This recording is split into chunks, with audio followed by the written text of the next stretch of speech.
जंगल का राजा शेर था। उसने एक सभा बुलाई। उसका महामंत्री भालू था, जो बहुत ही ईमानदार और सीधा साधा था। उसी जंगल में एक लोमड़ी रहती थी, जो हमेशा मुफ्त का फायदा उठाने के बारे में सोचती थी। लोमड़ी ने सोचा। अगर मैं महामंत्री बन जाऊं तो मुझे बहुत अच्छा खाना मिलेगा। वह शेर से बोली। महाराज, ये महामंत्री भालू बहुत आलसी हो गया है। अगर आप मुझे महामंत्री बना दें तो मैं आपकी बहुत सेवा करूंगी। शेर बोला। ठीक है लोमड़ी, लेकिन मुझे नहीं लगता कि महामंत्री भालू आलसी हो गया है। सभा समाप्त होने के बाद शेर अपने गुफा में चला जाता है और सोचता है। शायद लोमड़ी सही कह रही थी।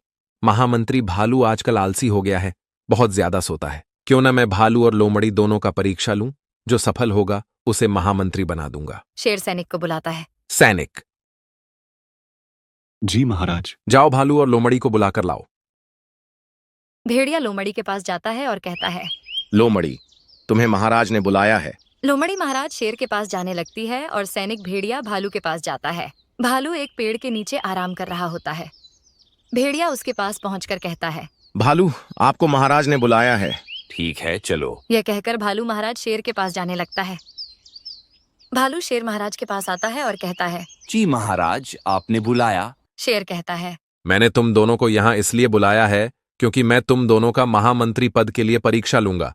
सवाल यह है कि जो मेरे लिए बड़ा खजाना लाएगा वही महामंत्री बनेगा। लोमड़ी कहती है। जी महाराज, मैं आपके लिए बड़ा खजाना लाऊंगी। इसके बाद भालू और लोमड़ी दोनों खजाना ढूंढने के लिए चले जाते हैं।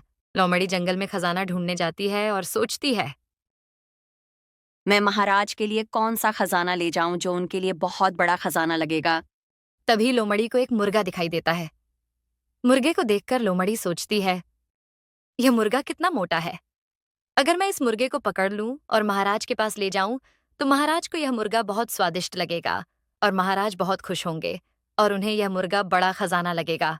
लोमड़ी धीरे धीरे मुर्गे के पास जाती है और चुपके से उसे पकड़ लेती है। लोमड़ी मुर्गे को लेकर शेर महाराज के पास आती है और कहती है।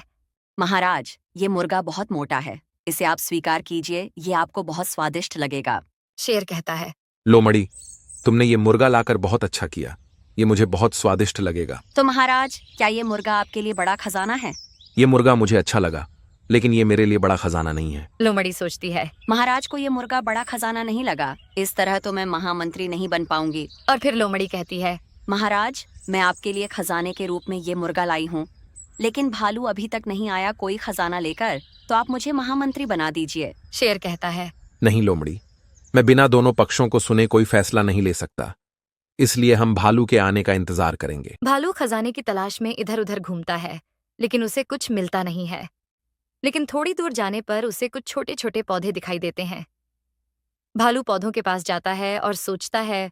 ये कोई साधारण पौधे नहीं हैं। इन पौधों से औषधि बनाई जा सकती है और इससे महाराज और जंगल के अन्य जानवरों का स्वास्थ्य ठीक रहता है। स्वास्थ्य से बड़ा खजाना कुछ नहीं होता है। यह सोचकर भालू कुछ पौधों को छोड़कर बाकी पौधों को उखाड़ लेता है। भालू पौधों को लेकर महाराज शेर के पास आता है। भालू को देखकर शेर कहता है।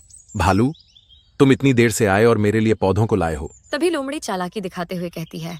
महाराज, ये भालू आपके लिए इन पौधों को लाया है। ये पौधे आपके लिए किस काम के हैं? शेर भालू से पूछता है। बताओ भालू, ये पौधा मेरे किस काम आएगा? महाराज, ये पौधे जितने साधारण दिखते हैं उतने साधारण हैं नहीं।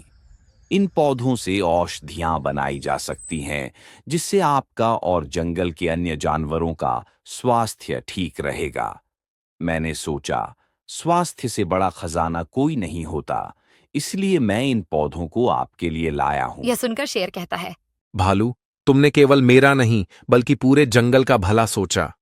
तुमने जो समझदारी दिखाई उससे तुम इस जंगल के महामंत्री पद के लिए सबसे योग्य हो, इसलिए तुम अब इस जंगल के महामंत्री रहोगे।